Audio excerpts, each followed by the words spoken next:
Chef Jernard is back. What's good, y'all? With 4 unique chefs, each with their own vibe. We're about to hook it up Afro-Cuban style. It's about to go down, Ghana style. I'm one of the pioneers in this vegan movement. It's all about those family dinners. Every week, Just want to get in there and get nasty with the chicken. watch them throw down. We have finally touched down. This looks incredible. I cannot wait. New Soul Kitchen. I can't wait either.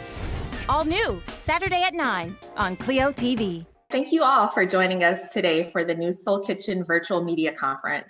My name is Lamika Lucas. I'm the Senior Manager here at TV1 and CLEO TV, and I will serve as your moderator for today's teleconference.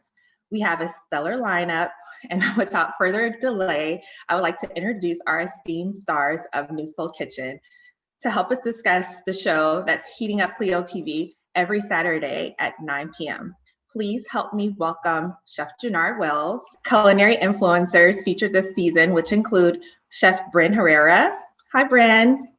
Hi, everybody. Thanks for having us. Bren keeps everything spicy with her unique Afro-Cuban meals. Chef Essie Bartels. Hi, everybody. Nice to see everyone. Excellent. So Essie, as you can imagine, is ready for any jollof battle. So she can tell us a lot more about that as our culinary expert for Ghanaian cuisine. And lastly, we have Chef Ahki, who lets us know that vegan meals are anything but boring. Hi. Thanks for having me. And thank you all for joining us today to walk our media through this amazing season. As you all know and are experiencing this really unprecedented year, I just wanted to kind of check in with you guys and find out how you've been doing. Has anything really changed for you? How have you been dealing with the quarantine and the onset of COVID-19? You know, for me, everything has been going real good. Just really trying to really stay busy doing this new normal. You know, it really flipped a lot, especially for the culinary industry. You know, if you were in the restaurant industry or a private chef that was used to on the go, hosting and catering a lot of different functions, which was one of the things that myself and all of the young ladies that are co-hosting along with me on New Soul Kitchen were all a part of. It really just drove a wedge into that. So the biggest thing was all of us are smart and savvy. So especially for myself was I interjected into doing more Zooms, a lot of different creative online cooking segments for a lot of different companies. And then also with my manufacturing line, the online sales really picked up because at first, you know, a lot of people were scared of going in stores and things like that. So it's been interesting, but it's the new normal now. And hey, we're rolling with it.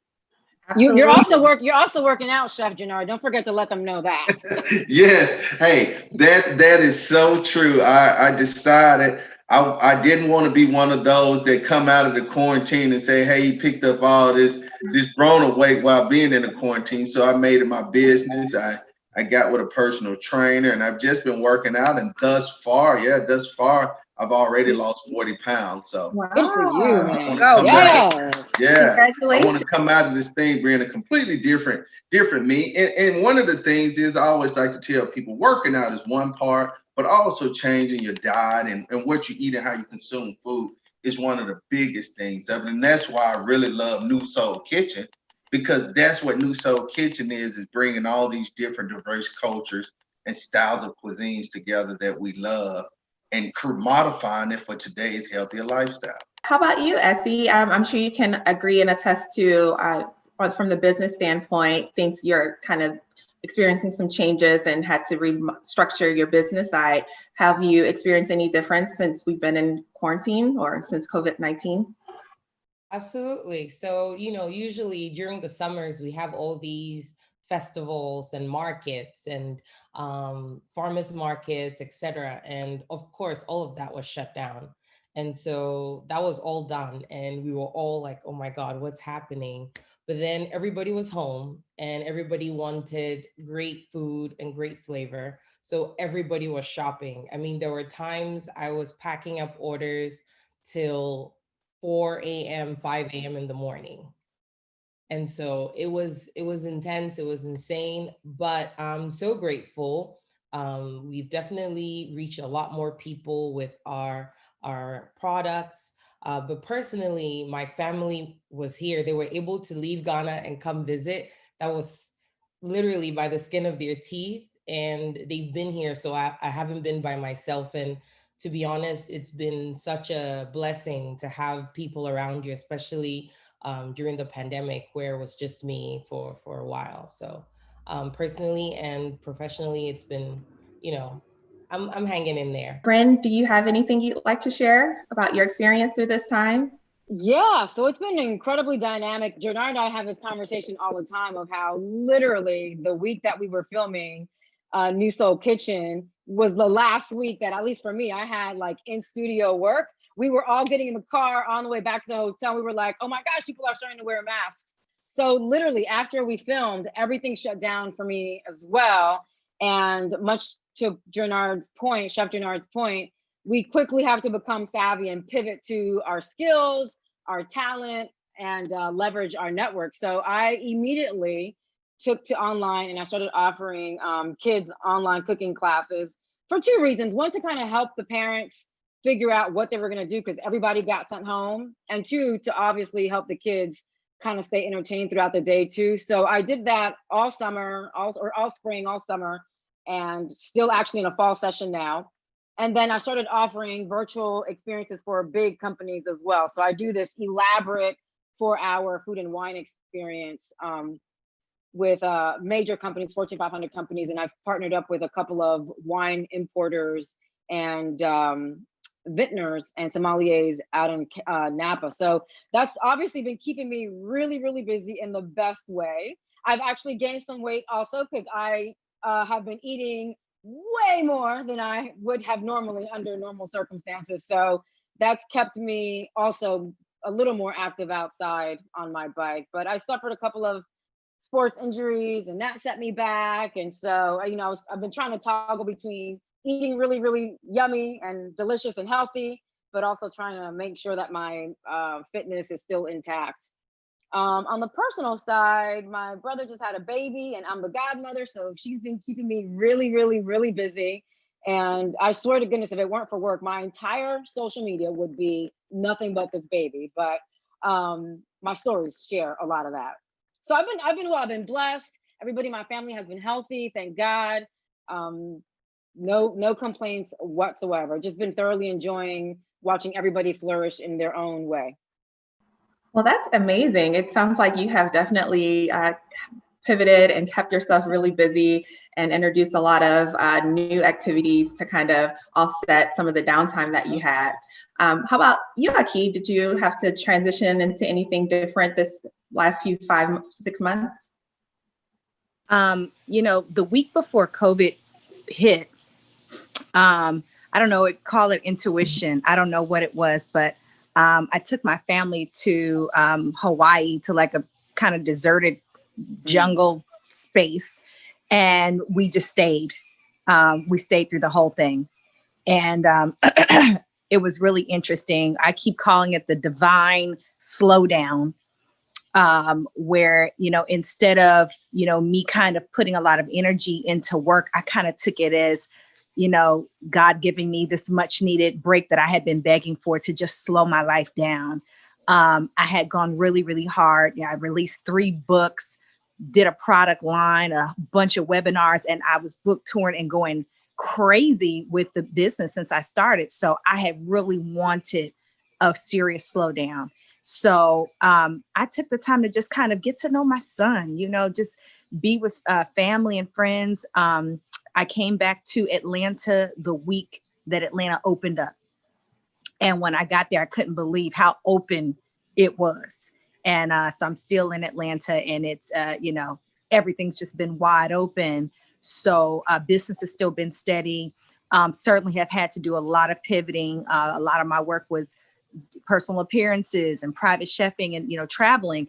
And so that's, slowed down tremendously. So just, had to pivot. And I said, well, that this is time for me to focus on, recording masterclasses. So I created electricmasterclass.com, started working on a 4th book. I've just really just been kind of just doing a lot of, honestly, just, internal work, family work, spiritual work, just really taking this time to get grounded so that, once things open, I can be stronger, go even harder. That's excellent. And one thing you mentioned was about that family time, and Essie mentioned that as well. So Essie, your family being here from Ghana, that's amazing. I hope they brought you all those yummy spices and things that you can't find around the US. But yeah, go ahead. But as you know, a lot of times African dishes can be a little intimidating. So you created a lot of spices that can kind of help us here that to incorporate some of those spices that we can't get or have accessible to us.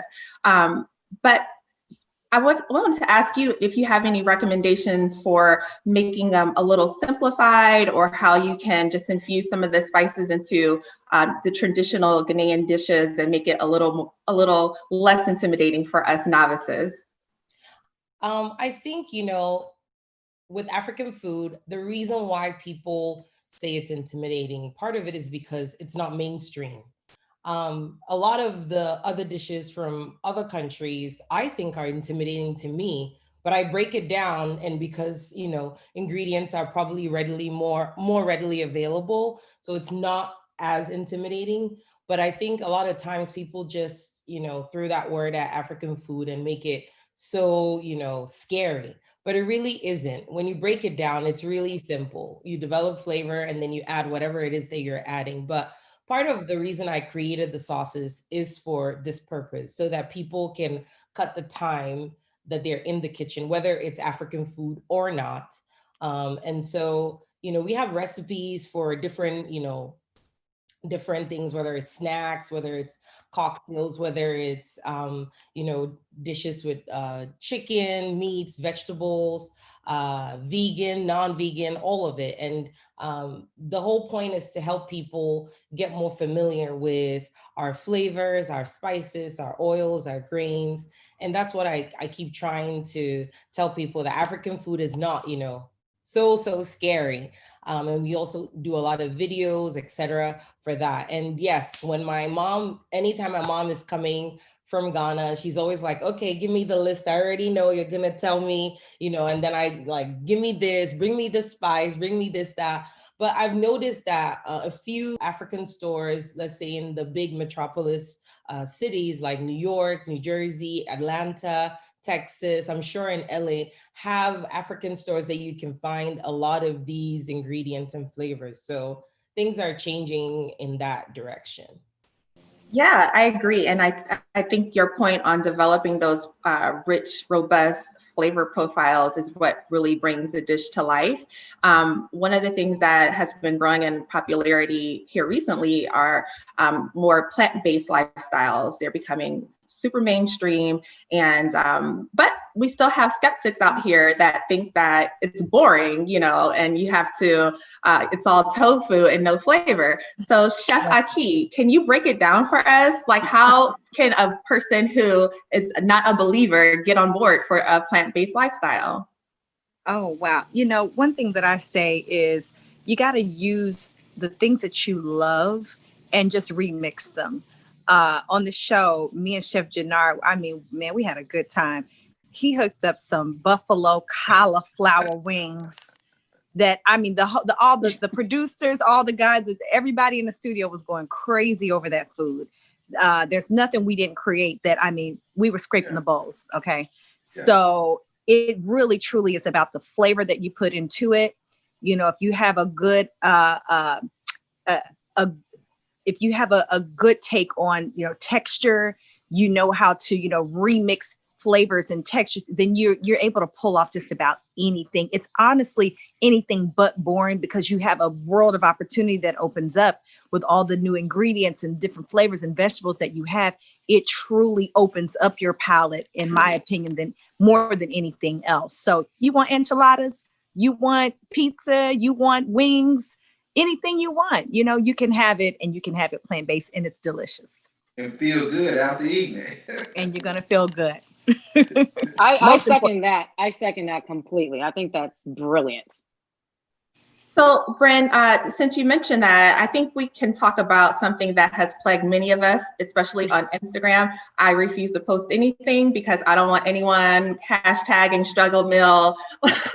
But I wanted to get your view on how to kind of elevate a dish from basic to fabulous. I know you have been called the Luxe Chef and have worked with lots of celebrities. So how do you prepare something that could just be looked at as a simple meal, but take it up a notch? Yeah, I think I want to piggyback off of what everyone else is saying, in that food can appear to be intimidating, but if you really understand what you're working with and have a general, base level understanding of ingredients and how to build a flavor profile, then you can really make it whatever it is that you want. So you can take something that's incredibly simple, vegan, plant-based, like Chef Ahki, and elevate it by literally your garnish can take your plating to a whole other level. So I think if people just kind of spend a little bit of time not focusing so much on the complexity of a dish and focus more on the plating of it, you can literally take something that's, let's say, a simple, I love truffle. So I'm going to introduce something that I don't think Chef Jernard and I worked with truffle during our episodes, but like truffle season's coming up. It's one of my favorite fall harvest ingredients. And you can literally take simple eggs if you have access. I know that they're really expensive, but if you have a generous friend who might lend you some, or even some of these grocery stores have some, right?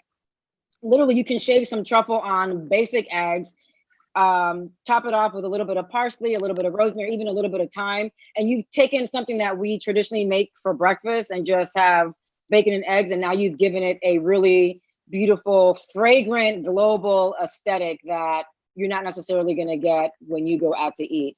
So I think that if people kind of shy away from the fear of not being great or being shamed by their family or shamed by their friends, like literally do you. Like if there's something that you love, go for it. And don't be afraid with getting familiar with different ingredients. Don't be afraid of asking the local mongers or the local farmers. If you go to farmers markets, they are a tremendous resource for answering questions that you may have that you may not know where else to find. But for me personally, I literally I love spending time in the kitchen. I love opening my cupboard and just kind of playing with old ingredients that have been sitting there for a couple of weeks or a couple of months that I hadn't gotten to, and just creating something that is going to make me feel good, that's going to plate lovely, and just add to my repertoire of food going forward. So again, for me, the simplest way of making something elevated is a beautiful plating and some vibrant garnish. Great tip. Thank you. Yep. And Jernard, you have had the great fortune of working with these 4 amazing chefs, including Chef Resha. Tell us, can you talk a little bit about how you were able to best incorporate their style each episode into yours, and how you were able to collaborate with our chefs this season? Absolutely. One of the things with working with these 4 young ladies is truly amazing. I know a lot of people see a completely different turn from season 1 to season 2, which season 1 was amazing as well. But with season 2 and having these 4 young ladies alongside me, it allows me to really step into all of their worlds as well, and them to come into mine. Because when you're in the kitchen cooking, it should be about friends and family and just a melting pot of these different dishes that are coming to play. We got Chef Bren bringing in that Afro-American aspect of it. So if you ever wanted to go into it or dive into it, it's great to have somebody cooking alongside you. They can give you those extra little tips and nuggets. We got Chef Ahki coming, hardcore vegan. And when I say hardcore vegan, I think she's probably as hard as they get. If y'all saw one of the commercials where she said, "I'm the pioneer in this thing," which is very true. And that's one of the things, you have some people that talk about it. I truly feel that Chef Ahki is really about it. And the thing is, it's showing you how you can take these whole herbs, spices, the greenery, and really just convert it into something that our culture loves. Now, speaking of culture, all of our culture is indigenous to Africa, baby. That's Chef Essie. Look, that's where Chef Essie come in. If you've never went to Africa, have ever experienced African cuisine, you definitely want to make sure you check out our show. Cause man, just some sneak clips into it. Chef Essie got me eating whole mackerel eyes and everything on the set. And look, and then also with her spices, the cocoa for garlic, I think that's probably by far one of my best ones. Like I have those spices at home as well. Because thank you, Chef Essie, as well for sending some to me to cook with. But it does wonders. So if you know, because we really, as we think, sometimes when we cook, we're in autopilot. We're cooking the same thing over and over every day. So it's, how can I take those vegetables or whatever protein it is, if you're eating chicken or beef, how can you do something different with it? And the key with doing something different with it is adding unique herbs and spices to it. The same thing if you're on a plant-based diet, you know, what can I add to it to change the concept? Well, I may be eating rhubarb and broccoli today, but depending on what you add to it is going to make it a different experience every time you eat it. You may be eating chickpeas, but there's so many things you can do with it. And then on that comfort food level, you know, we can't forget our girl Chef Resha. Chef Resha really throwed it down, especially if y'all saw that last episode where she made the $1 million chicken. The $1 million chicken was so good. Actually, when I came home, I recreated that dish for my family. And I've done that with all of the ladies that are on there with me. All of the dishes that we created together, I came home and I created that same experience for my family. And because it's just like hanging with them on set. Of course, we became a family for one, because we spent a lot of time together every day, hours. You know, hey, what we was banging it out, 12, 13-hour days on the set, then go back to that hotel and hang the rest of the night. Yeah. So it's like going to a great restaurant and you eat some amazing food and then you want to go back home and recreate it. That's what it was like with having each one of these young ladies on set with me every day.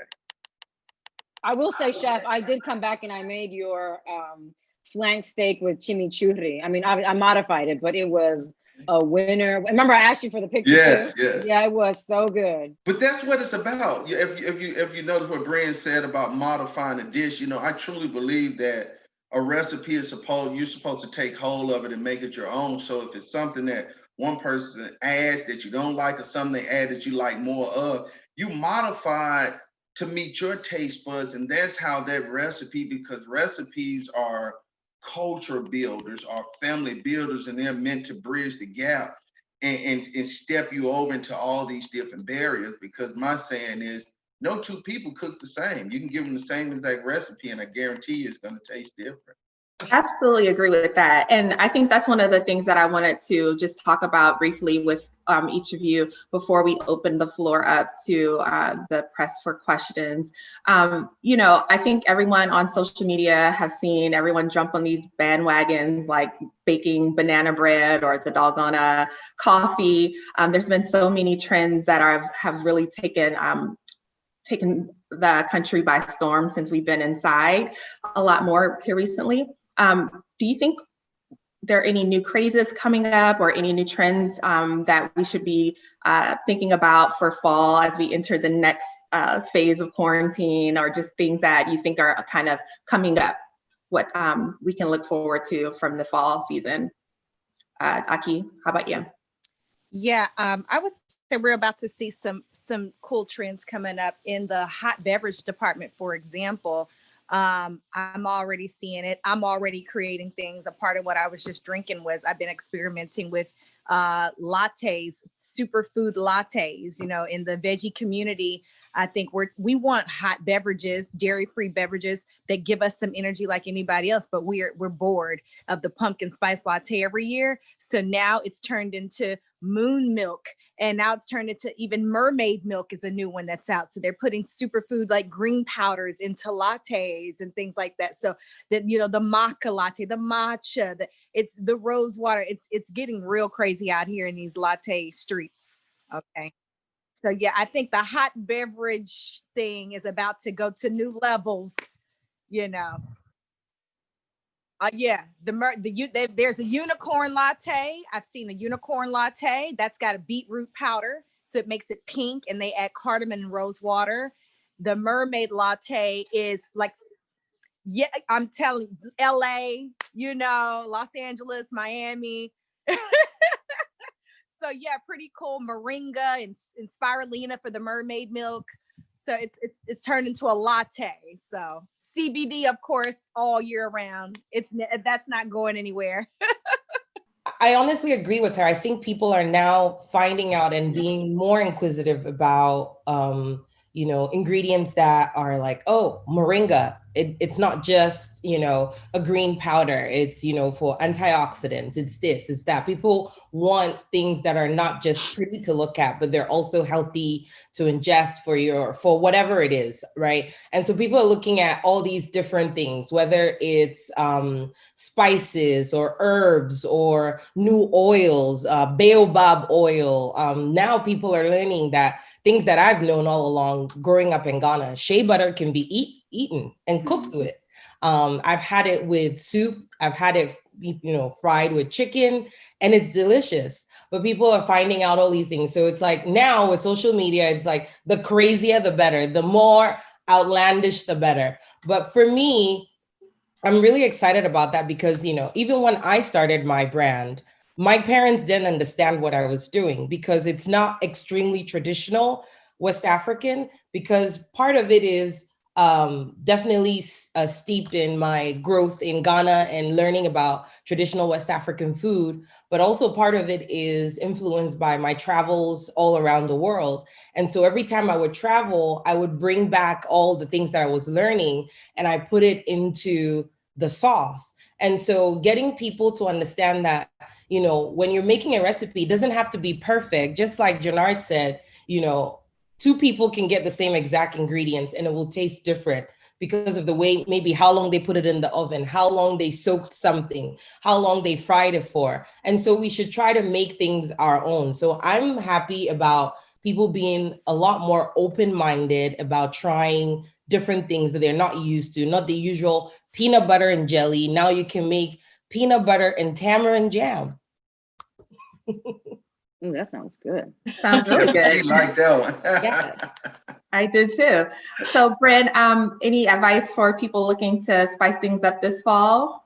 Well, I was going to quickly break from the two other lady chefs in that I think that because COVID has really allowed us to sit back, be reflective, internalize a lot of what life means, and really prioritize the things that are most important to us, like family, friends, our mental health, our physical health, our spiritual health. I think that we're going to see a lot of back to basic cooking because people are spending time doing things that maybe they didn't have time to do before, like apple picking, or, they're just going out to do all this harvest picking. For instance, I went out and took my mom grape picking a couple of weekends ago. Honest to goodness, I've never done grape picking in my life, fell in love with it. We spent 3 hours out in near Charlottesville, Virginia. I got 60 pounds of Niagara and another kind of grape, and I boiled them. I've been making jams, I've been making grape juice, and then of course then I'll add my own flavor to it, like some ginger. So I love cardamom. Doesn't really work so much with the grapes that Concord is what I got, Concord and Niagara grapes.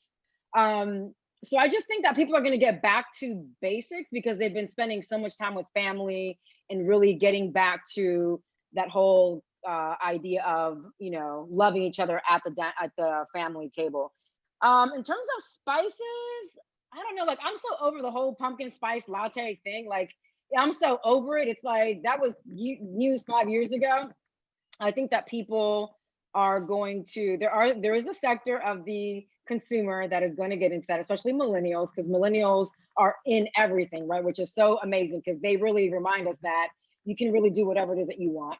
But I think that on an everyday basis, I think traditionally like cinnamon, nutmeg, rosemary, sugar, which is something that I love to do. I've seen a lot of people get into different sugar blends, but also simple syrups. So to your point, Chef Ahki, I think that people blending different ingredients to make kind of nouveau beverages or nouveau desserts is going to be something that we see as well. So real quick, Lamika, to your point of spices, I think a really nice tip and trick and kitchen hack for the fall and holiday season is to make your own simple syrups with things that nature provides us. So lavender syrups, rosemary syrups. We all have pine trees no matter where we live, right? Especially if you're like in the Northeast. If you're taking a walk with your children, your husband, and your family, literally grab some of that fresh pine that has just fallen, go home, boil it, steep it, sift it, and you can make a really beautiful pine simple syrup for your cocktails or even your non-alcoholic drinks.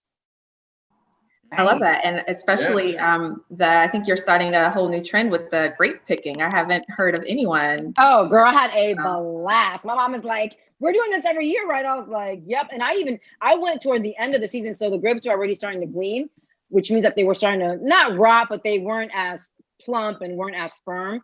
But it makes a really good harvest for even winemaking, which is something I want to get into. But, you know, there's the yeast and fermenting and that whole process that I'm not necessarily ready for just yet. Got it. Okay, sounds fun. But in closing for this portion, before we opening up to the media on the line, Jernard, did you have anything that you wanted to add? No, as always, look, that's why I got the Charlie's Angels on my squad. They done handled it for me. All I can do is sit back and relax. They really did. So let's open it up to some of our press that's on the line. We have Malik Pollard with Matt Flavor TV. How you guys doing? Malik Pollard, Matt Flavor TV. I must say that after this, I was going to DoorDash. Y'all got me rethinking some things, so I have to go to a grocery store, do some lamb chops, playing around. My question is, you know, with the holidays coming up, you guys have talked a lot about family and culture. And we have the holidays coming up, in particular Thanksgiving and also Christmas. And a lot of people are trying to figure out what are we going to do this year as far as those things are concerned. Are we going to meet with big family, or do we break it down to immediate family? And if I had to address this question to someone in particular, I guess Chef Jernard, you could answer. What would you tell those people who are trying to figure out in this COVID-19 year situation? What are we going to do as far as Thanksgiving, Christmas, and the holidays, and those things that are true to us, because food plays a big part of that. Yeah. Food does play a big part in it. I would definitely have to say because this pandemic is back on the rise, safety should come first because hey, safety at this point does mean love. So if we have to gather Thanksgiving, let's gather via Zoom. Let's gather via Skype. You know, that's one of the things that my family and all of our extended family we're doing Thanksgiving just to the immediate family that's in the house. All of my family that would travel to my house. What I put together is I'm cooking like certain turkeys like that, freeze them overnight so they still get that experience in their homes. We're swapping recipes. So I'm preparing some of my friends and family recipes in my house, and theirs, and then we're gonna come together by Zoom on our TVs and our phones when it's time to eat dinner. And that's how we're gonna do it this year. Because I would hate to because even though I personally want them there, and they want to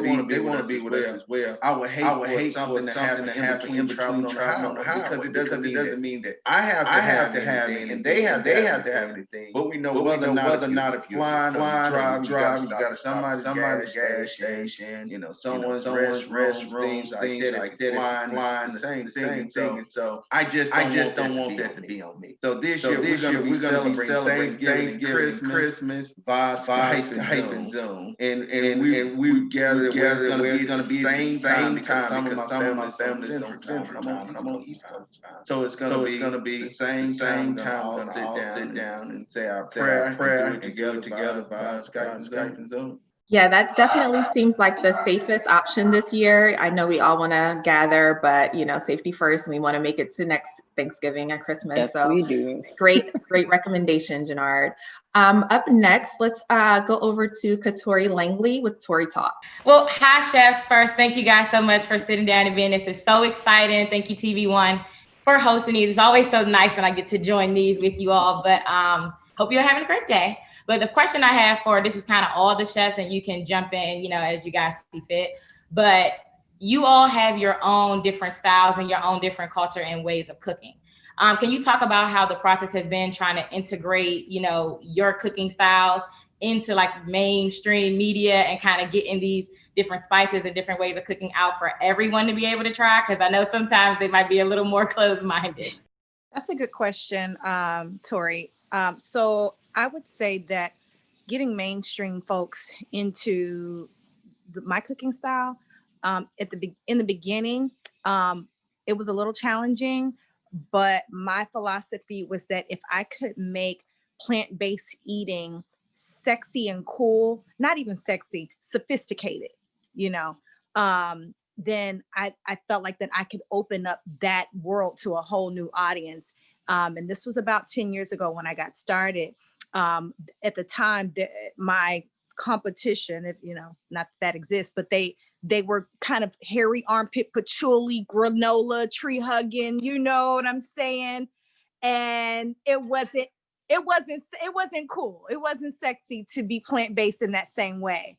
And so I thought, oh, my people will never really get into this if it kind of appears that that's the culture surrounding the lifestyle and the food.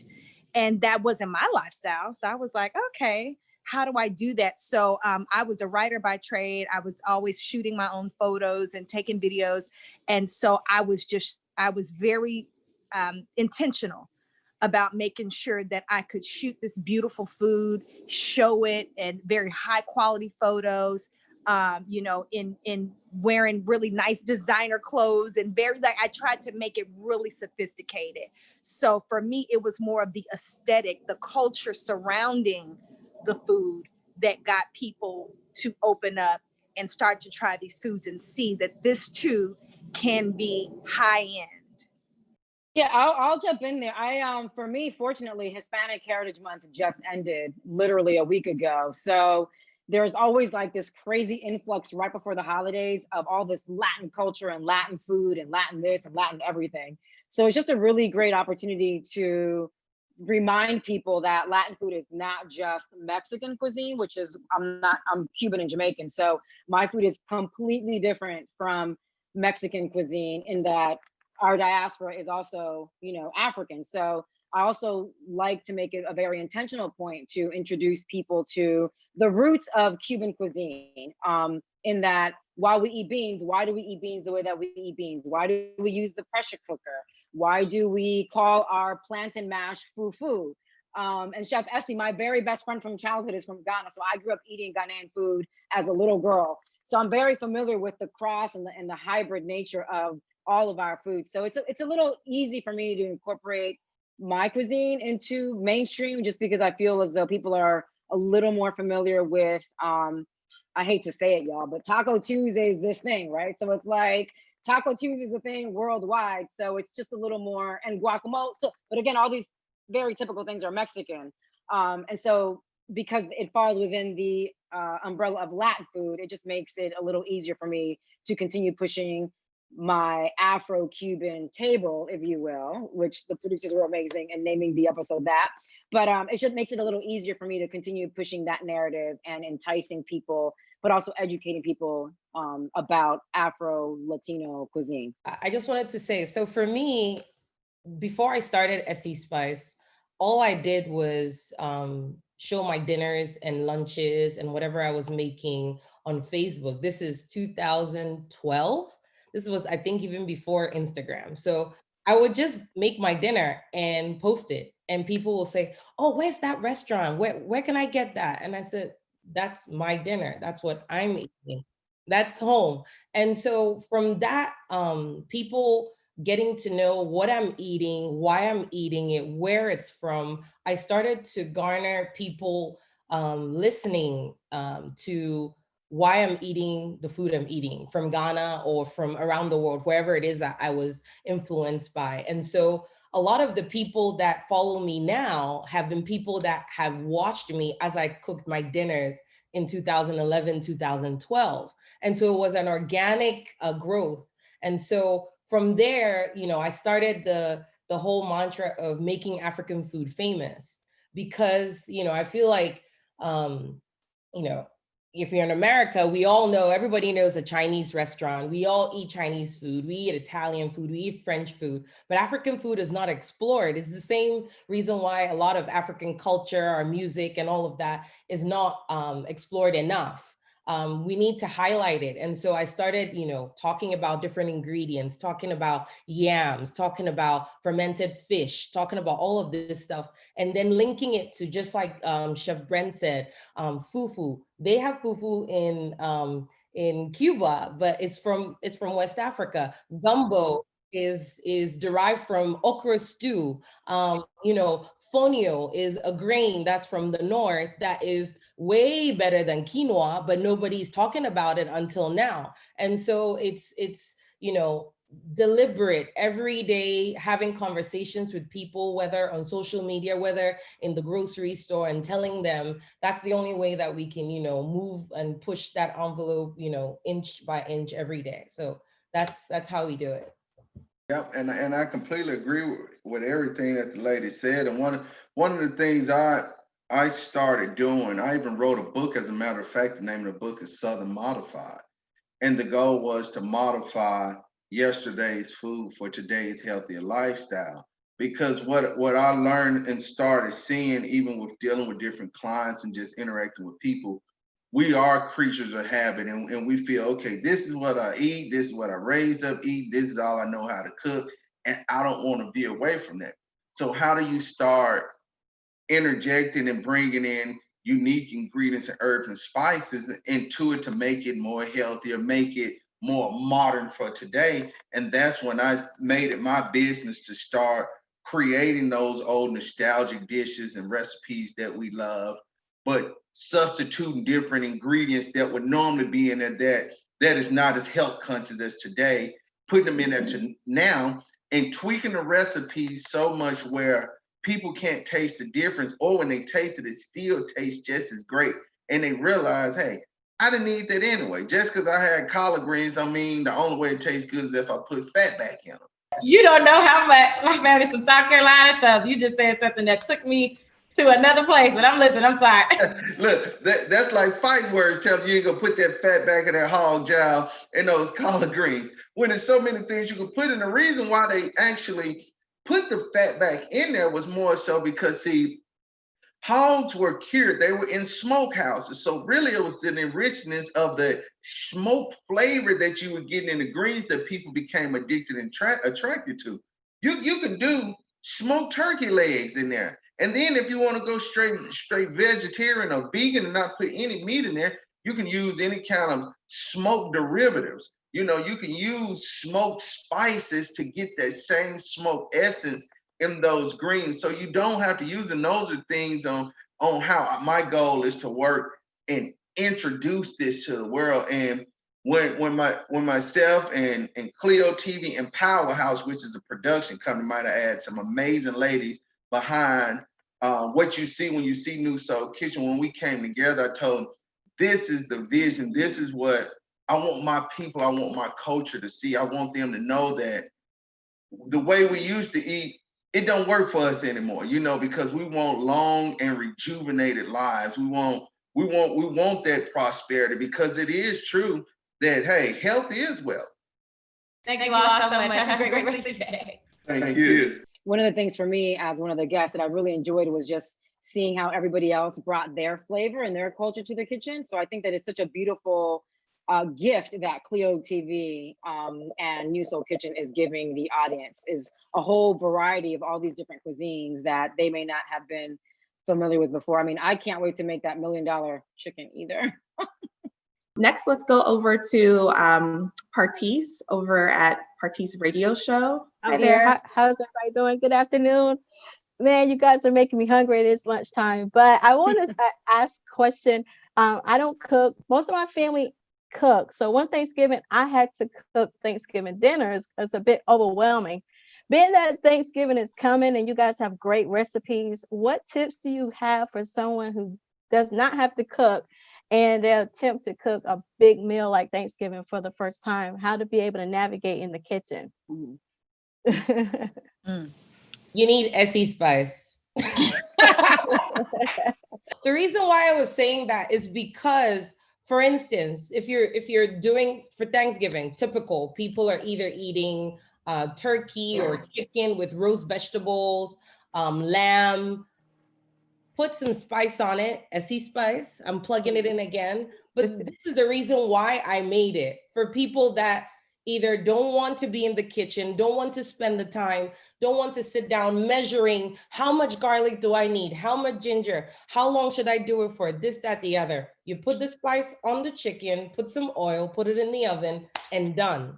And all the flavor, I've been sitting down here calculating and working on it for you, so you don't have to sit down and figure it out. So that's my solution for Thanksgiving. Plug it, girl. I would say get a menu, select exactly what you want, get your menu, get your recipe. Because if you don't know what you're doing, it's good to go to a trusted chef that you like, their food, right? So choose, good, maybe 4 or 5 recipes that you want. You may even want to practice it, a few days before if you really want to show off, right? And maybe the week or two before, and maybe enlist some help, enlist someone who's in the family that's a little more confident than you to come in and help you with that, I pretty much stick to the same thing. I make purple braised cabbage every year. I do vegan macaroni and cheese. I'll do like a stuffed roasted acorn squash or butternut squash and some greens. And so I keep it simple so I don't have to, feel frazzled. People know what to expect. And, when you master those few recipes, you can always show up confident. Oh, you need a pressure cooker. You need a pressure cooker, which is going to help you cook in 70% less time than you would conventionally. So you can literally get an electric pressure cooker, hit it and quit it, as I like to say when I do TV appearances, and let the pressure cooker do the job for you. Honestly, like if you can literally throw everything in the pot, give it a nice stir, close it up, either low or high pressure, and enjoy the, your family time. It's true. That is true. And just to piggyback off of what Chef Ahki said, I think one of the biggest things to master the art in the kitchen is having your mise en place together. And mise en place just means having all of your ingredients in order. If you know what you're gonna cook, whether it be your own personal recipe or whether you're using someone else's recipe, if you get all of those ingredients out, go ahead and pull them out of the fridge, out of your pantry, out of your cabinet, whatever spices you're going to use, and set everything out in front of you. And you can already have it pre-measured and set out. It makes your cooking experience so much more better and simpler. Because see, we tend to find ourselves, as I call them, refrigerator and pantry cooks. We know what we want, and we don't get anything. We just start working from the refrigerator, working from the pantry. In the midst of that, our phone is ringing. We get texts. Some may be going in the background, and that then distracts you. And now you're looking at, oh man, I put too much of this in it, or maybe I forgot to put this in it, or I forgot I had this in the oven on the stove, and now it's burnt or scorched, and it's ruined, and now I'm worried. So when you get all your ingredients out and have them laid out in front of you, you can't go wrong because it's right there in hindsight. And just really, as I always say, sometimes cooking just means just babysitting and nursing your food. That's it. But it's a zen moment a lot of times when your kids just put on some great music and just roll with it. Thank you so much. Let's go over to Christine at 522 Culture. Hey, everybody. So this has been awesome for me. And I'm sure everybody involved are all hungry and ready. But in the age of COVID-19, I think as consumers, we're looking for healthier ways to eat, whether we're talking about gut health or, even gluten-free diets, all of these things. And so in the age of COVID, when we're focused on immunity, is there anything that you could recommend to kind of add to our meals that won't be over the top, but still make a difference? Everybody right now is trying to do, immune boosting things to add to their foods. Turmeric is always one of my go-tos. I put it in a latte. I put it in all my stews and soups, and roasted veggies as well. Ginger is a go-to for me. I throw it in my smoothies. No matter what, I'm going to throw a knob of ginger in my smoothies, put it in my soups, throw it in my food processor whenever I start, seasoning my pot.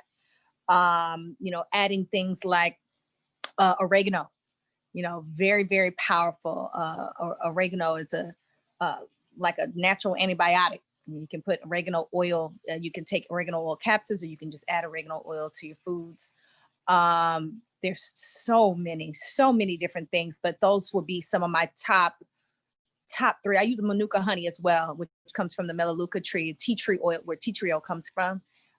It's a wonderful way to, cleanse and heal your lungs, your bronchial systems. And of course, sea moss everyone's using, right? So throwing sea moss into your smoothies and soups, and even in baking goods and desserts and things is a great way also to boost your immune system and help with your, any mucus and any of your lung systems and things like that.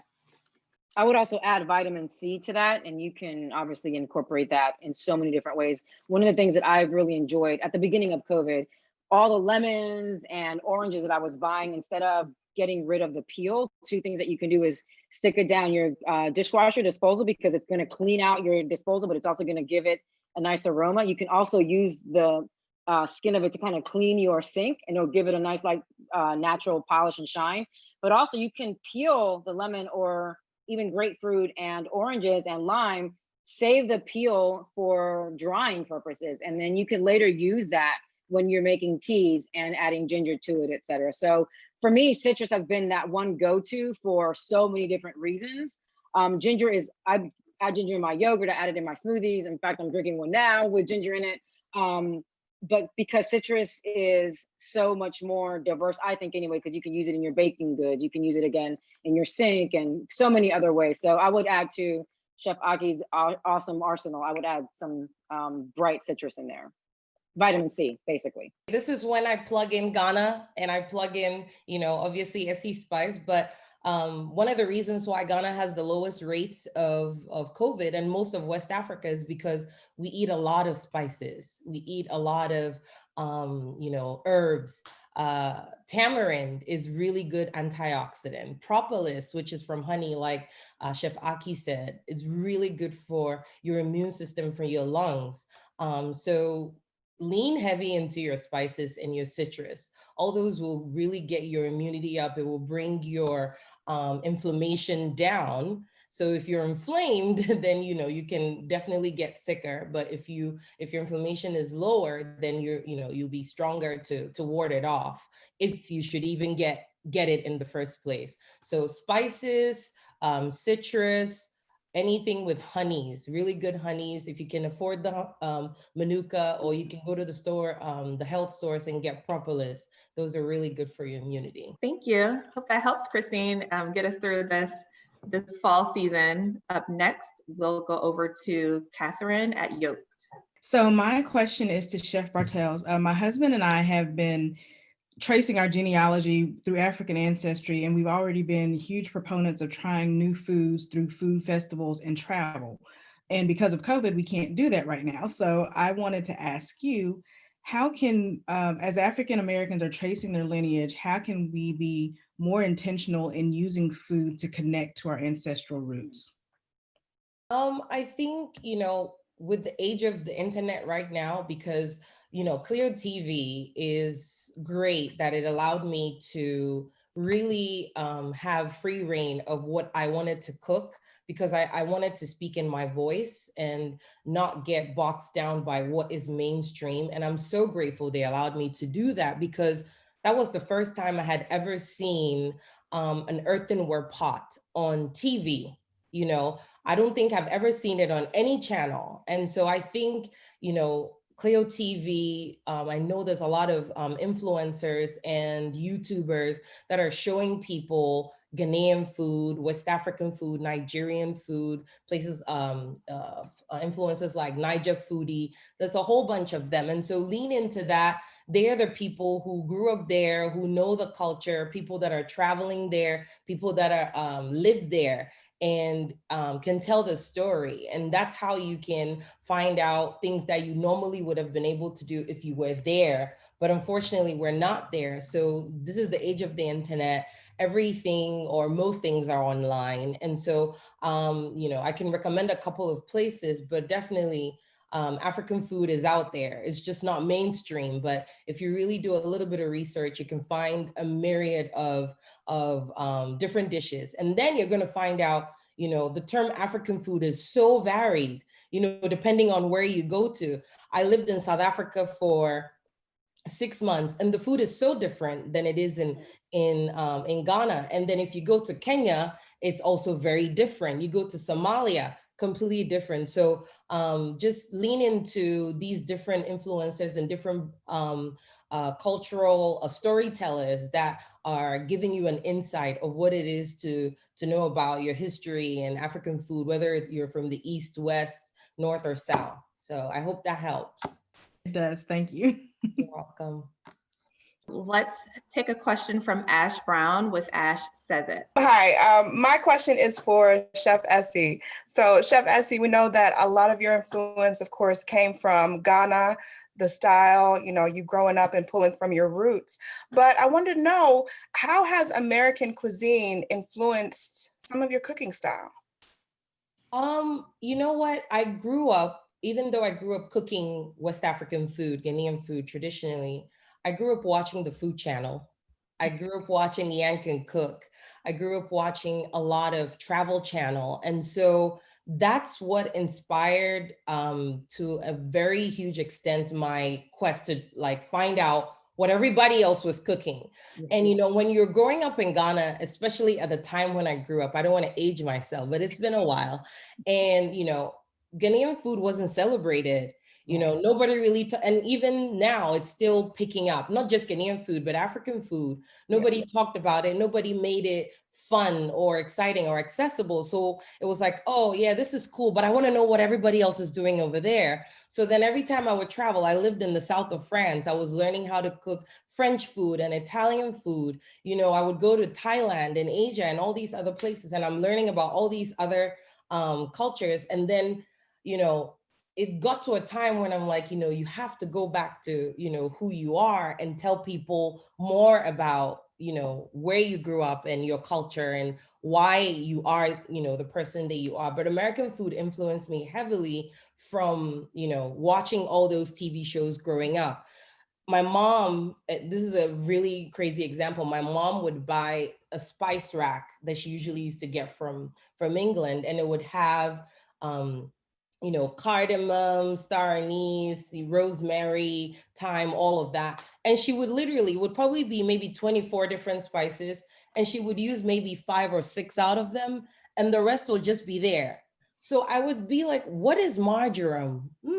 So I'll just pick it up and then try to use that, because she would never use it because she was so used to the same old thing. They would go back and she'll throw it away, buy a new one, and go through the cycle again. So that's where I started picking up all these experimentation of all the things I was seeing on the Food Channel and saying, oh, they're using, you know, cardamom. I've never heard of that. What is that? That's not very indigenous to West Africa or to where I grew up. So that's how that influenced, you know, my cooking style.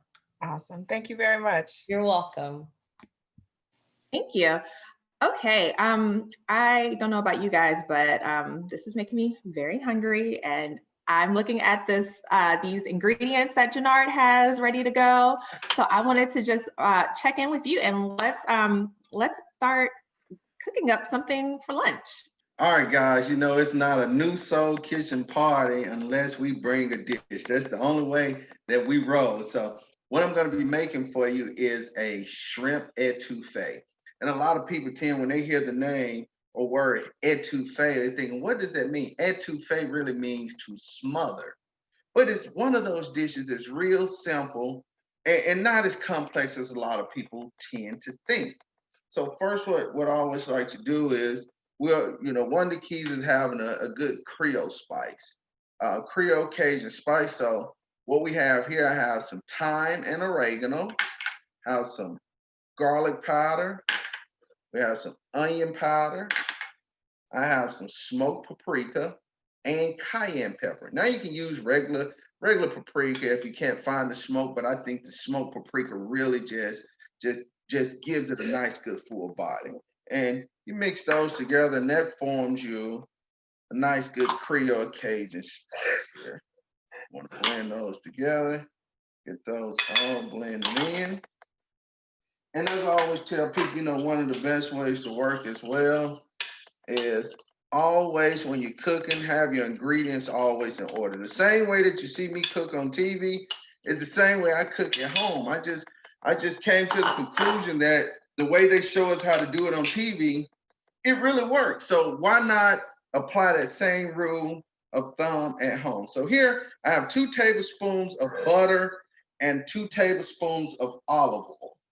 And we're just gonna melt those down. And one of the reasons why I add the olive oil, of course, to my butter is to keep the butter from browning as fast. Then I have here, we have 2 pounds of shrimp that have been peeled and deveined. Also, we have a bell pepper, green onions, tomatoes, celery, and of course, that Chef Jernard's new soul kitchen sauce, guys. Nice, good heat. I know some of you all may have even received some. So what we're gonna work on first is our celery, and you can put fresh onions in it as well. You know, you normally when you hear about celery, bell peppers, and onions, that's typically referred to as the Trinity. But what I have here is I'm just gonna do some celery. Gonna slice it right down the center. Then we're gonna go for some cool chops here, guys. Just some cool chops. Cool chops. And, you know, and I always like to tell people when you're cooking at home, there's no right or wrong way to cook in a dish. You know, a lot of people tend to think, well, I gotta chop it like they do on TV. You know, the key is it's in your home, you bring it into your world and you cook it the way you like it. You know, because guess what? The only people gonna be eating it is those that are in your household. So we're gonna add that celery right in on it. Because we want these vegetables to start wilting down. Want those vegetables to start wilting down because see, that's where your flavor comes from. Now the cool thing, what I like doing with bell peppers, cut both edges off the bell pepper, then slice it right down the center, and then see, look at this. Then it allows you to go right around it. Pull the center out. You got this right here. The key is, as I always say, work smart, not hard. It allows you and it enables you to make for a nice, good julienne strip slice. So what we're gonna do is we're gonna slice these. And after we slice them up, then you just turn them. Then we're gonna go for a nice, good dice. Nice dice, just work with it, just nice dice. Because all this is building your flavor profile up, building your flavor profile up. Because anytime when you're making dishes that are Creole, that are Cajun, you know, it's always about the flavor profile. And I feel it ain't even got to be Creole or Cajun. It can just be whatever you're cooking, especially, you know, with our culture, you want to put some flavor in it. Now, if you notice here, typically, you can use your traditional white, yellow, or yellow onion, but I really like using green onions. And when it comes to sauteing, I want to use the stem and all. As you say, waste not, want not. All of this has good flavor in it. And what I do is I add half of my onions to my mixture right here. Now that we got that in, just want to saute, just want to wilt those, get those flavors really just come in, just the essence of it. That's what we're going for. It's really the whole essence of it. You know, you don't have to let them just turn to mush. Just typically a good 2 to 3 minutes just for the oil, the butter, all of that to really just hone in and open those flavors up. And we got that coming in together here, guys. This right here. Now, the key is, as we always talk about, we talk about that roux. Now, you know, roux is no more than gravy. A lot of people, like, when they hear the word roux, or hear people in New Orleans using the word roux, they always wonder, okay, how do I make a roux? Roux is a gravy. And you have 2 kinds of roux. You have a light roux, you have a dark roux. So what I have here is 2 tablespoons of flour. I'm just gonna blend that right in here. I'm gonna blend that in, and you just wanna stir the flour in with your bell peppers and onions. Just stir it in just so that you can start cooking the essence of the flour off. And you'll gradually start to see the flour disappear. and you just want to work it until you cook it all the way off until it forms to almost like a creamy substance. And you may be thinking, man, that's not enough flour in it. Trust me, it's enough flour. And now what we're going to do is, now that I have that cutting down, we got a tomato here. Now, based off of where you're from in Louisiana, depends on whether or not if you use a tomato in your dish or not. You know, as they call it, the Creoles use tomatoes, but if you go into the low country, the Cajuns, they don't use a tomato. They always say you cooking or using a tomato is kind of highfalutin, but we rolling with a tomato today. And if you notice, if you saw what I did, cool trick, I tic-tac-toe that tomato. So that right there allows you to slice it right in there.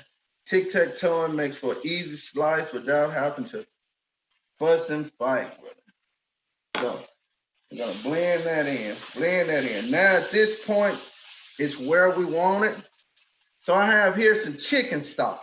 Now, depending on where you want to go with your etouffee, you can do a vegetable etouffee. And that's a shout out to my girl, Chef Ahki. So if you want to do a vegetable etouffee, you would use vegetable stock, and of course you wouldn't use the shrimp in. So we use the shrimp, so we're gonna add that chicken stock right into this bad boy here. We're gonna add the chicken stock in. Add the chicken stock into it. And once we add the chicken stock in, this is where those flavor profiles, and you'll see as we're cooking it, it's gonna start to thicken up. Now, remember that Cajun spice that we made? And see, and this is one of the things I feel that why I say we definitely, and I know depending on where you want your heat levels, how much you use, your flavor profile, I normally like using anywhere from 4 to 5 tablespoons just to bring those flavors in. But this right here is why I always suggest cooking at home, is because when you cook at home, what it's about is you knowing what's in your food. You know, a lot of people, like we go out and we cook and we like, man, I don't even know what's in it. Tastes good, but what's in it? Hey, no one knows. But when you cook it at home, you know exactly what you're putting into it. So now that we got that out the way, y'all already know what time it is. Those shrimp, and look at this right here. Look at how that's thickened up. That's what you want with a good etouffee. We're gonna lower the heat, and we're gonna put the shrimp right over the top of it. And as you know, shrimp cook relatively fast, so just place those shrimp throughout it. Crank the heat back up. I can't go nowhere about this right here. This right here, this New Soul Kitchen Creole hot sauce, it just brings it to life. I think when I hit it, it should go.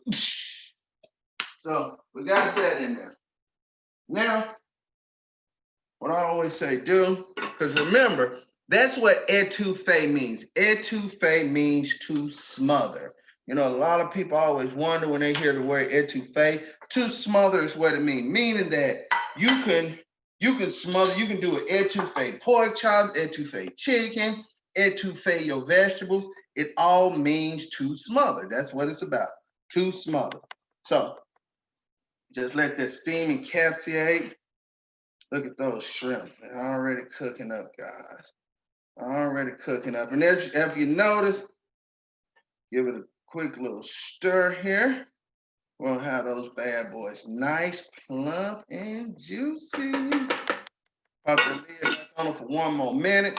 Now during this time is how do you eat your etouffee? If you can see here, I already have me some parboiled long grain rice.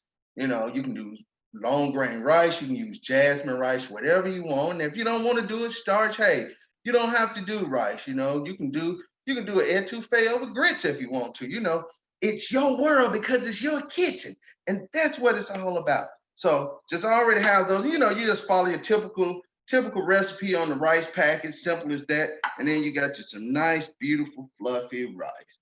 So now let's take a look at this thing here. Yes, look at that. That's fast. And y'all know, look, we on Zoom and I cook this thing in real time. So if I did it that fast, just imagine what you could do in the comfort of your home when you ain't even got to be talking to nobody. You just put on some Marvin Gaye, let's get it on, or Raheem Devon, whatever it is that you want, you just put it on. Let me go right here. That's the craziest thing, guys. I got my phone on Do Not Disturb and on airplane mode, and it's still managed to ring. All right, so right over the top of here, right over the top, just like that, guys. Bring it on into them. Bring it on in, right over the top. This is how it should look. This is how it should look right here. You know what? Me, because I got OCD issues. I had to run to the side and grab me a towel because I don't want no mess on my bowl here. We're gonna clean this thing up real good. And remember the remaining green onions right over the top, right over the top of it. Right over the top. Look at that. Look at that. This is what you want right here. That's what you want. If it's anything that you want in life, you want this right here. Let me go in here. Let me go in here and get some of this. Let's see.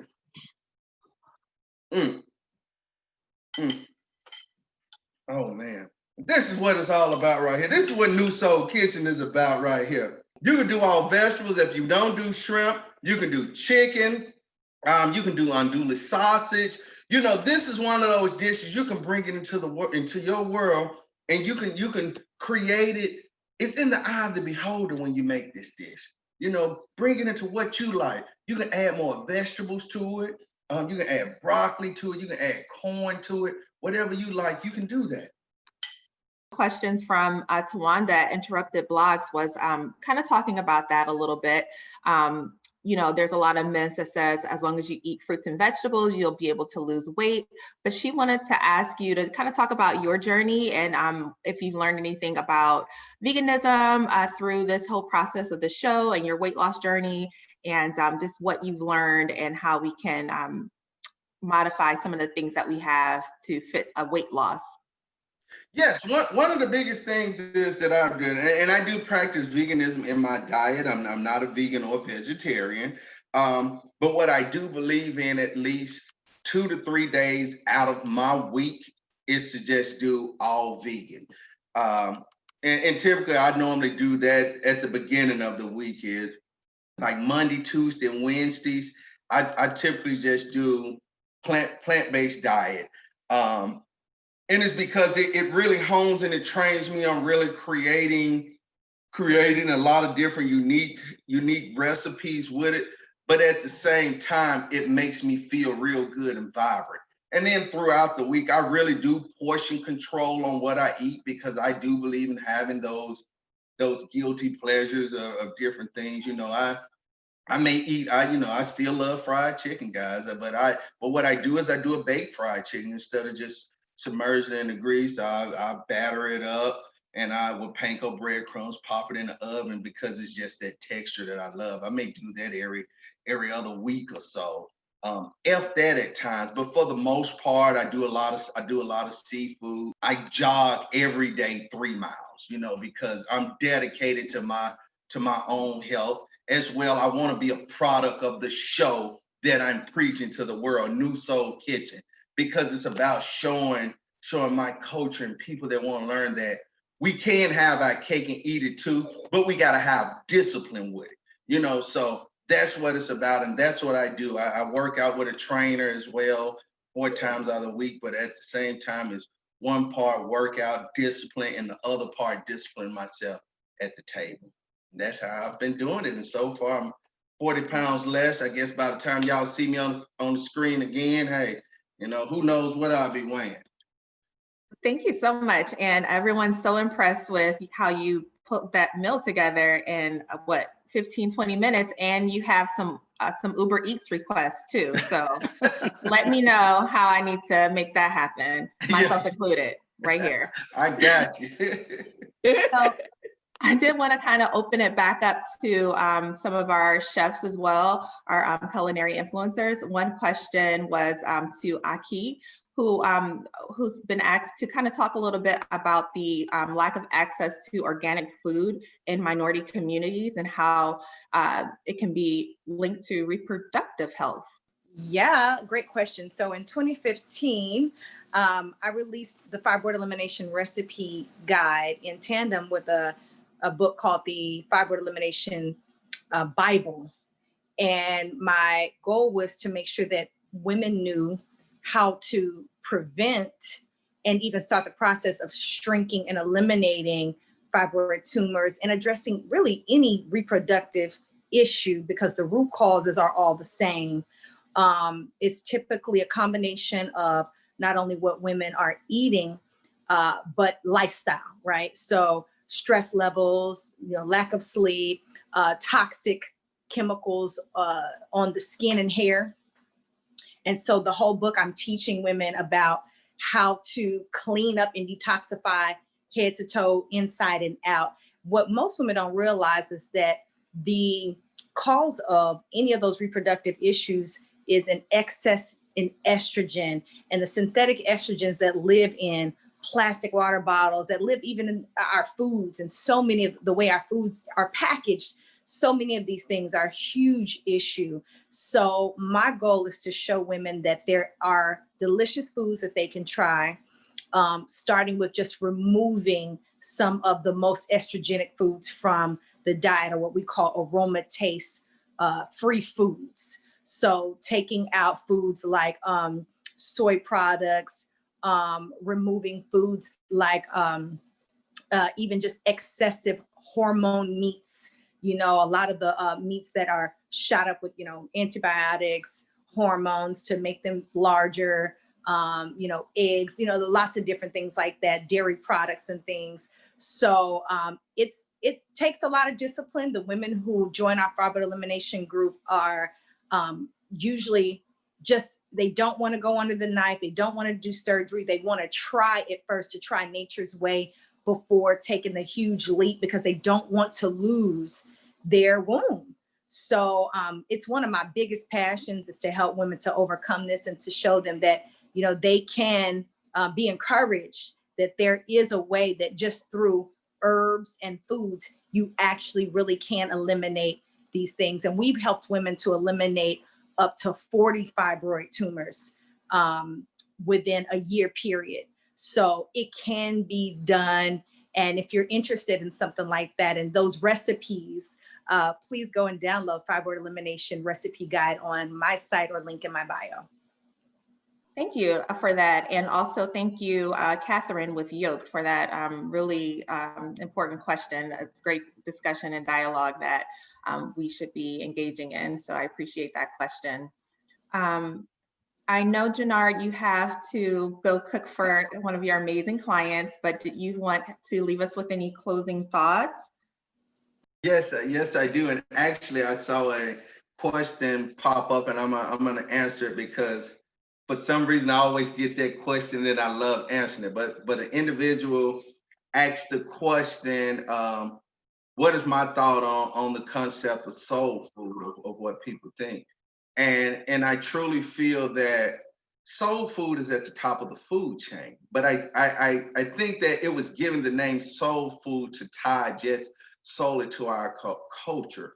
And our style of cuisine is not soul food. Our style of cuisine is American cuisine, because we created this. If we go back to slavery, when we were brought over on those slave ships, it was our African ancestors who was brought to Western civilization, and they took their African culture, their roots, and their style of cooking, and blended it with the herbs and spices that were grown here in America.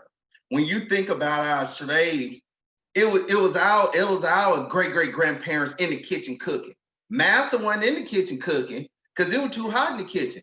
It was us in there cooking, and then all of the leftovers to the field hands that were thrown out to them, we learned how to make that into a delicacy and make it into a masterpiece. So the food that I think that we as Americans eat as a whole here, it's all of it is soul food.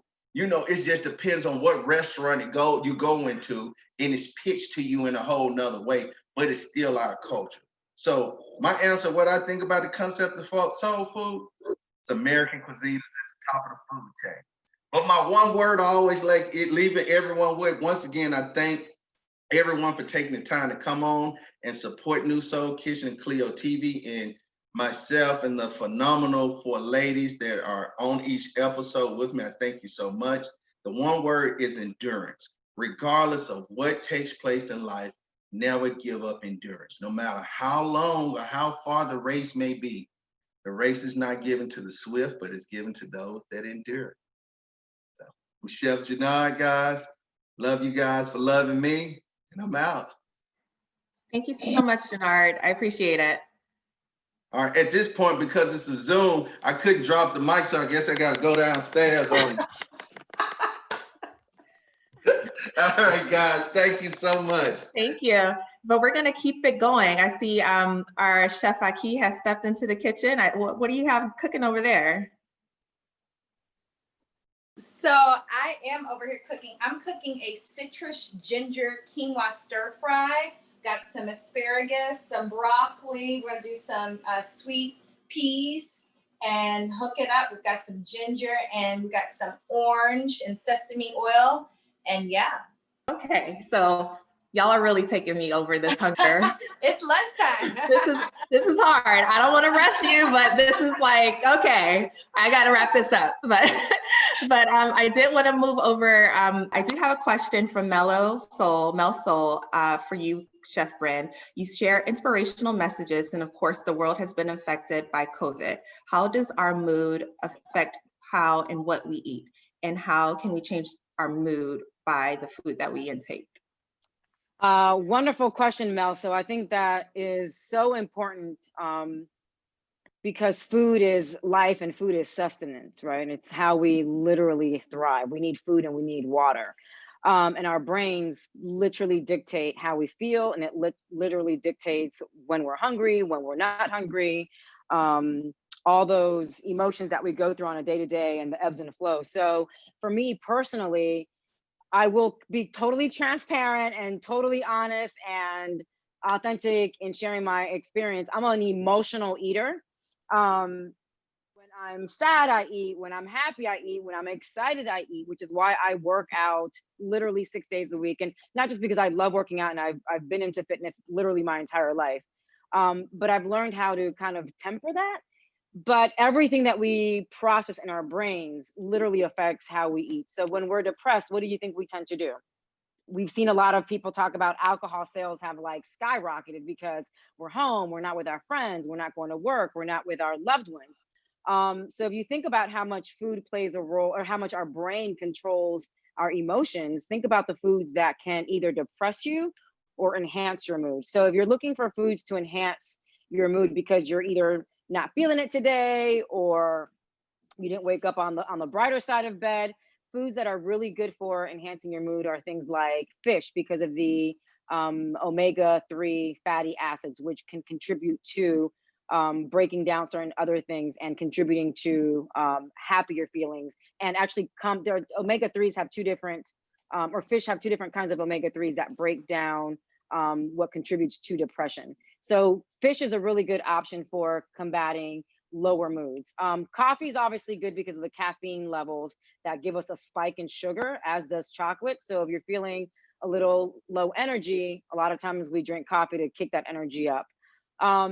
Nuts and grains are really good. Bananas, because of the potassium, is really good for energizing and boosting our moods.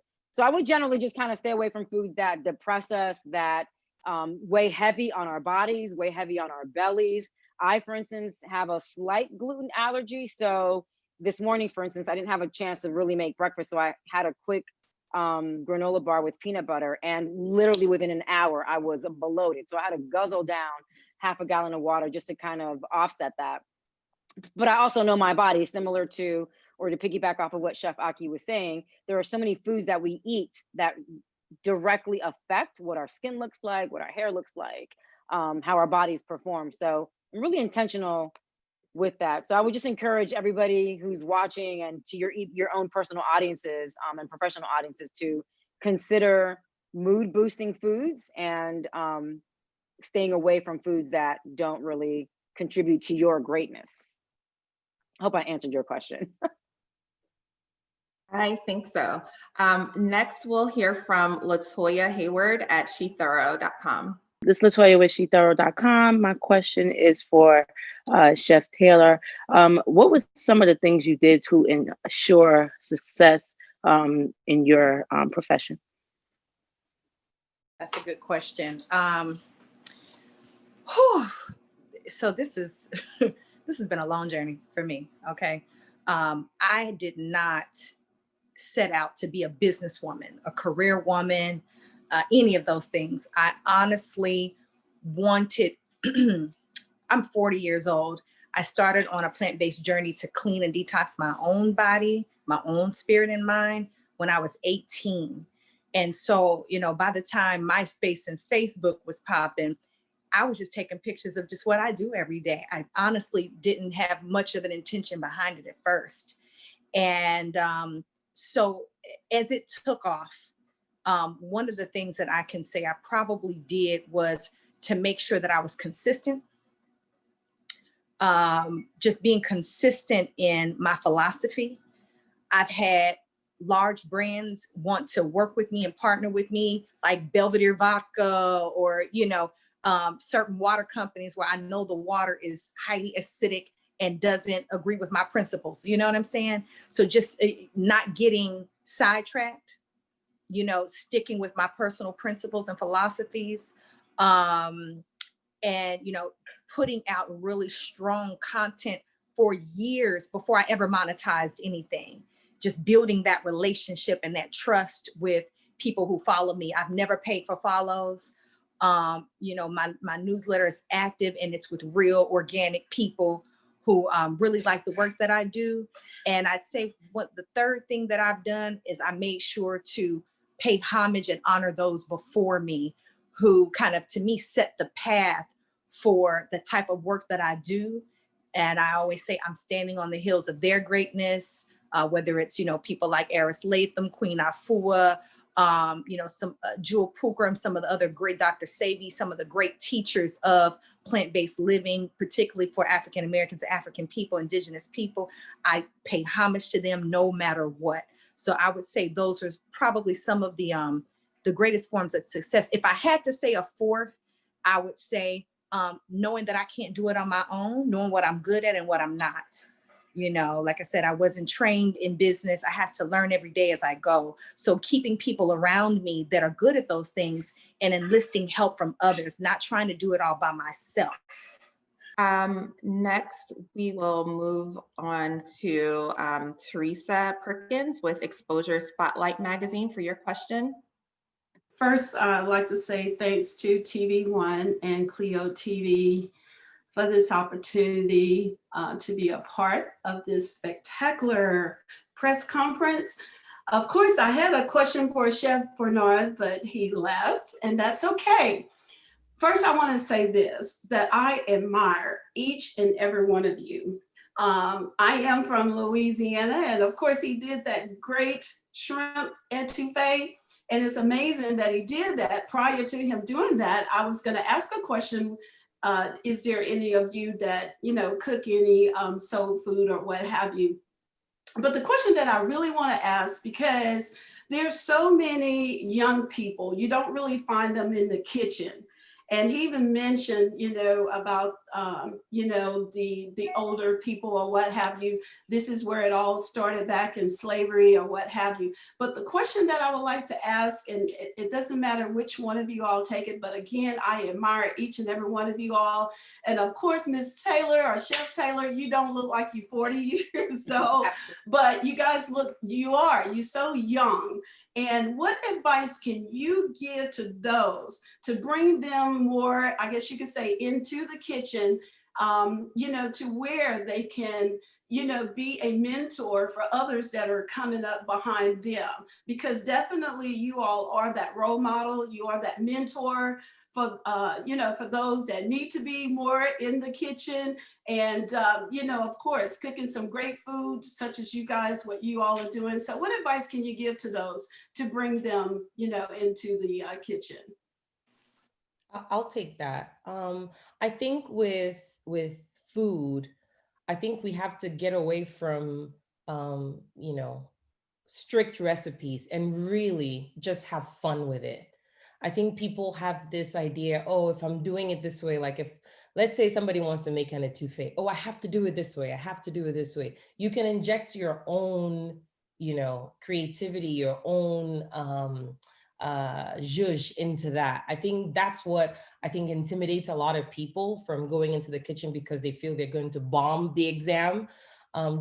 Just enjoy yourself, just have fun with it. And again, just like Chef Ahki is telling us and letting us know, like, food literally is the building blocks of your body. Have fun with it, but learn different ways of, fueling this machine, which is your body. And so just experiment, have fun, and then learn how you can fuel your body with, the best ingredients, healthy ingredients. Just experiment. Instead of every day doing mac and cheese, every day doing fried chicken, every day doing meatloaf, maybe tomorrow pick up some lentils and figure out what I can do with lentils. Maybe tomorrow pick up some cod and figure out what to do with some cod. So just experimenting and learning how your body reacts to food, what helps your body, what helps your skin glow, what helps your nails, all of that, and just experiment with it. Have fun. Thank you. Next, we'll go over to Harmony with Pop Life Radio. So when it comes to shopping for food during the pandemic, have you experienced any surprises in regards to what's available and what isn't available? And have you noticed any drastic price changes for certain items? Hi, yes, that is such a great question. So at the very beginning of the pandemic, when people were, do you remember when everybody was like attacking the grocery store and you literally weren't finding anything because people were buying everything? And we were like, oh my gosh, is the world coming to an end? Are we literally going through the apocalypse right now? So initially, literally everything was gone, right? Oh, there you are. Everything was gone initially.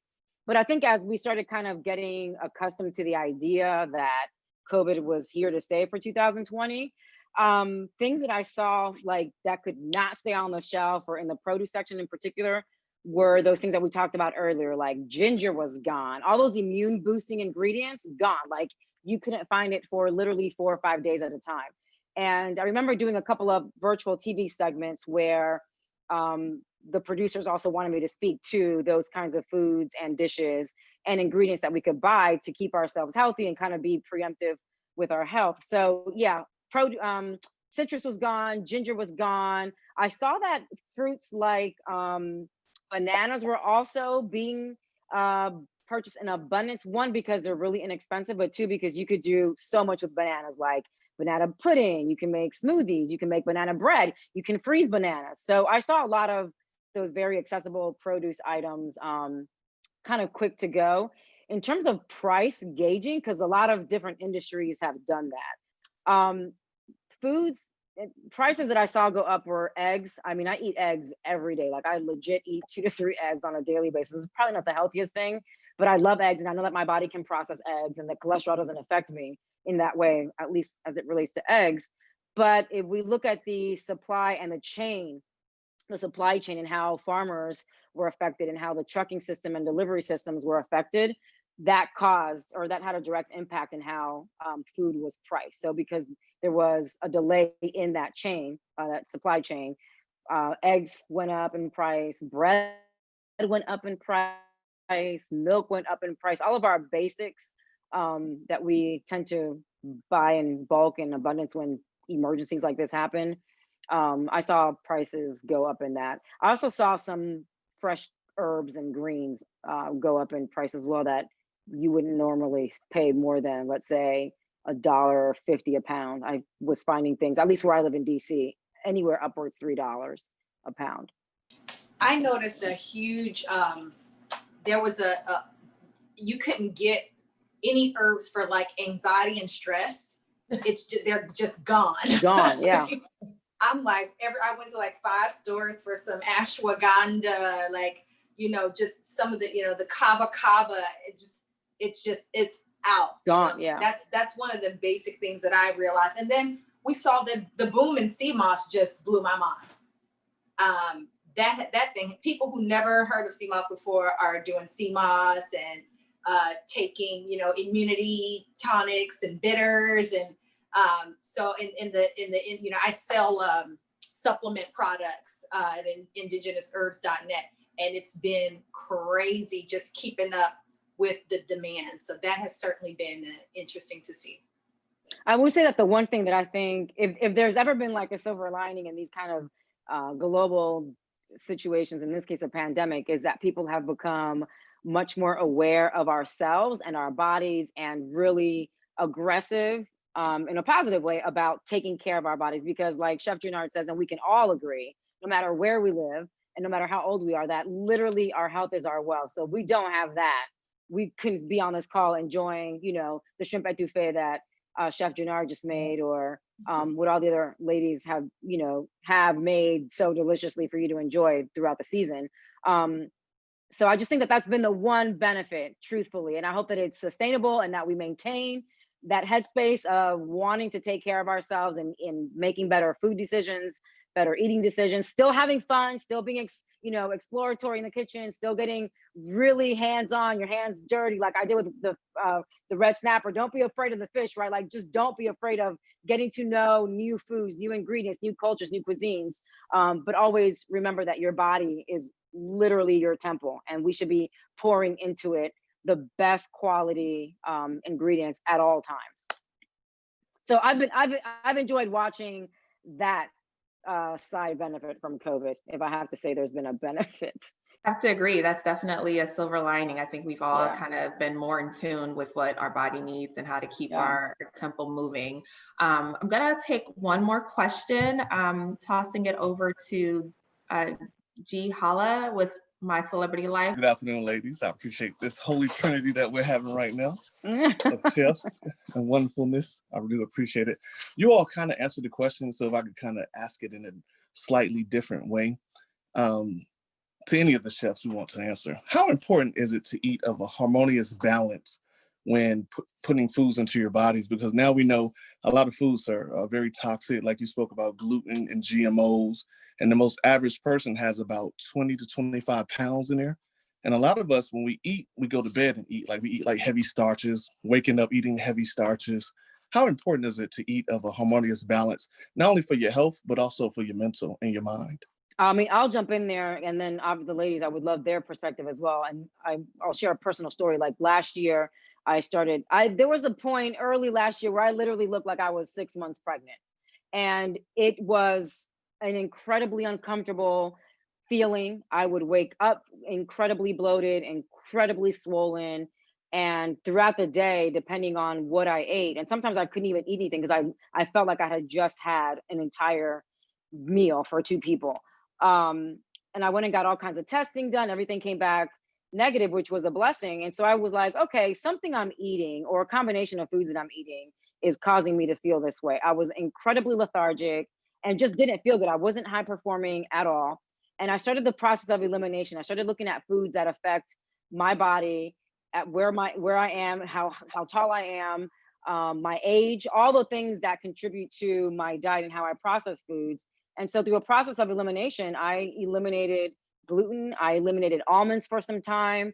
I eliminated a tremendous amount of starch, even though, again, as a Caribbean girl, like rice is staple and holy grail in our diet, but I eliminated that for some time. I started eating much more blueberries, much more foods that were high in antioxidants. And again, just to Chef Ahki's point earlier, just getting to know your body and getting to know how your body responds to certain things is incredibly important to having a really healthy life. If you don't know what your body needs, you're not going to know how to feed it. So it's kind of like having a plant. Like I've become like this plant mom during COVID. And I tell people, I use the analogy and the metaphor all the time. If a plant starts showing visible signs of distress or spot disease, or the leaves are drying or they're turning yellow, you have to literally get to the root of the problem. And sometimes that means changing the environment, taking it out of the pot, inspecting it to be able to then properly fuel it, properly give it its nutrition, whether it's light, more water, less water, whatever the case is. And so our bodies are the same in that way, and that we need the proper fuel and nutrition in order for us to perform, not just short term, but also long term. So it's it's a priority for me. I'm at my mom's house now because she's making this big dinner, and I could be eating literally what my mom is cooking, but instead I'm drinking a smoothie because I know that I've had certain meals already this week that will totally take me off balance? I want to jump in and even piggyback on both what Chef Ahki said and what Chef Bren said. I have personally dealt with fibroids, and in doing my research on fibroids, I learned about all these things that Chef Ahki has been talking about. And for the past, I would say 4 years, I haven't had red meat. I don't do dairy. I've stopped doing soy. I used to go to Starbucks and have soy milk all day. And because sometimes I would work from Starbucks, and so I'll have a cup, and then when it's done, I'll go for another cup. And then I'm finding out this is what's, making them grow and thrive and all of that. And since I've cut it out, I've done scans and they're shrinking. I haven't had dairy in probably 4 or 5 years. Thank God for oat milk, which is just about the same consistency as regular dairy. And so knowing your body and knowing what it thrives on is so important. My skin is thriving because, of the things that I eat. Sometimes it's things like fish. I love fish. I love mackerel. That has a lot of omega-3s in them. And so people are like, oh my God, Essie, you have such great skin. A lot of it is genetics, but a lot of it is also what you eat. So it's so important. Reading labels, watching where you eat, watching how much of it you eat. I'm Ghanaian. At the end of the day, I'm gonna eat my fufu. I'm gonna eat my banku. I'm gonna eat my jollof. I'm gonna eat all of those things. But because I'm watching how the food affects me, I'm not gonna eat a big bowl like I used to. I'll have maybe a little 2 pieces or 3 pieces of yam and a lot more of the spinach and a lot more of the mackerel, and let that fill me up as opposed to the starch. So I'm not gonna throw away everything that I grew up with, but I'm going to incorporate things that make me feel my best self. So yeah. I second everything these ladies have said. You asked about the balance. I think that, again, this is the perfect time, the time that we've all kind of had this divine slowdown. This is the perfect time for everybody to start prioritizing, getting creative, getting back in the kitchen, like Chef Bren said, and starting to cook together, bring the children into it, make it a quality time situation so that everybody from the beginning can learn how to start incorporating healthier meals, because it's, that has to be our number one priority. So like Chef Essie said, you don't have to get rid of everything that you've ever done, all your cultural foods, etc. But it's good to sometimes start the process of just, maybe you're eating less, maybe you're incorporating just more veggies and less of the meats, maybe you're switching up your milks and things like that. So to me, there's nothing more important than that. If you have a healthy body, it's easier to have a much stronger mind and a better disposition in your attitude and your overall outlook on life. So it can't be understated. I want to add to that I think that one of the really great and beautiful things that New Soul Kitchen, because this is all about New Soul Kitchen and how Chef Jernard has brought these 4 amazing ladies together to introduce the audience to our cultures and our cuisine, is that for those, the viewing audience who may not have known that you can live a amazing, delicious life eating plant-based food. You can have an amazing life eating Ghanaian food. You can have an amazing life eating Southern food or Afro-Cuban cuisine, whatever the case is. But I think to introduce the viewing audience and further usher in that point and further educate that our bodies are our temples and we can literally enjoy the world through food, but that we should always prioritize our health, because we can continue eating however we want if we're mindful of having a balanced diet no matter what it is. So I can't afford to eat fufu every day, because for me, I mean, girl, I can't do it, girl. I'm like, would I love to eat fufu for breakfast every girl? Yes. Would I like to then have, yes. Would I love to have then the plantain twice fried at night for dinner? We call it tostones. Yes. Can I afford to eat that way? No, ma'am. I can't even, I mean, I could maybe 10 years ago, I can't where I am now. And I get that. So that means that when I do get to eat it, And when I allow myself to eat it, I enjoy it and I value it that much more. But what I value above and beyond that is my health, so that I can enjoy those things when I want to enjoy it. So I hope that that's one, for me, it was one big takeaway, having spent 4 days or 3 days with Chef Jernard when we were filming, is that it reminded me of how good and how delicious our foods are and our cultures are. But I can't enjoy all those things if I'm not healthy. So health first.